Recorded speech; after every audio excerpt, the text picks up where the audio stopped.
मराठा आणि ओबीसी समाज आरक्षणाच्या मुद्द्यावर पुन्हा एकदा आक्रमक झालेला आहे। पुढच्या काही दिवसात दोन्ही समाजाची आंदोलनं मुंबईमध्ये होतील अशी शक्यता आहे। सरकार आता दोन्ही बाजूच्या आंदोलकांची समजूत काढण्याचा प्रयत्न करत आहे। आता या प्रयत्नांना कितपत यश मिळतंय हे पाहावं लागणार आहे।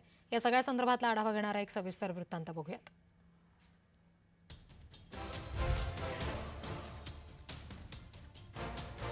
महाराष्ट्रामध्ये पुन्हा ओबीसी आणि मराठा आरक्षण आंदोलनाचा हुंकार ऐकू येणार आहे। मराठा समाजानेही 29 ऑगस्टला आंदोलनाची हाक दिली आहे, तर ओबीसींनी सुद्धा चलो मुंबईचा नारा दिलाय।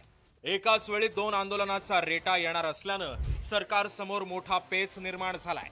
शिवसेनेच्या वेगवेगळ्या नेत्यांकडून मनोज जरांगे पाटील आणि लक्ष्मण हाकेंची समजूत काढण्याचा प्रयत्न सुरू झालाय। जरांगे पाटील यांची समजूत काढण्यासाठी अब्दुल सत्तार यांनी सुद्धा अंतरवालीमध्ये पायधूळ झाडली होती। आता उद्योग मंत्री उदय सामंत स्वतः अंतरवाली सराटीमध्ये येऊन जरांगे पाटलांची समजूत काढणार आहेत, तर हाकेंनाही त्यांनी आंदोलन करू नये असं आवाहन केलंय।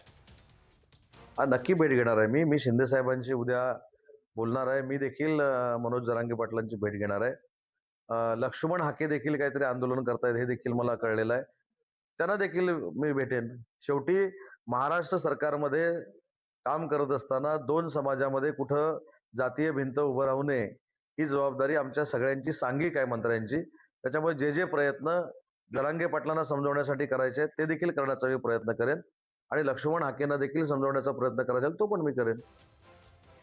कुणबी नोंदी मिळालेल्या मराठ्यांना आधी कुणबी जात दाखले आणि व्हॅलिडिटी द्या, मग भेटायला या असं जरांगे पाटलांकडून सांगण्यात आलंय।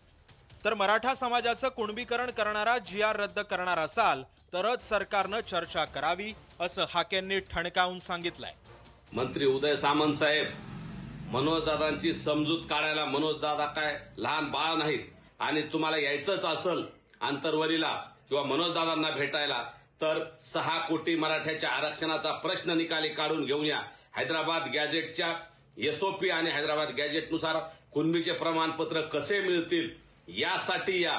तसेच ज्या व्हॅलिडिटी आणि तुम्ही 4 प्रमाणपत्र रद्द केलेत ते रद्द केलेले प्रमाणपत्र पूर्ववत करून या। खरं तर मंत्री महोदयांना आमची हात जोडून विनंती आहे की तुम्ही 2 सप्टेंबरचा GR काढून 1 वर्ष पूर्ण होत आले, तुम्ही 2 सप्टेंबरचा GR रद्द करणार का? आणि सामाजिक मागासांच्या या आरक्षणामध्ये मराठा समाजाचं कुणबीकरणाद्वारे जो समावेश केलाय तो तुम्ही रद्द करणार का? जर ह्या 2 आमच्या मागण्या पूर्ण करणार असाल तरच तुम्ही आमच्या भेटीला या, अन्यथा आमचं आरक्षणाचं झोपडं तुम्ही आज रोजी उद्ध्वस्त केलेलं आहे। ओबीसी आंदोलनाची हाक दिलेल्या लक्ष्मण हाकेंना छगन भुजबळांनी सुनावलंय।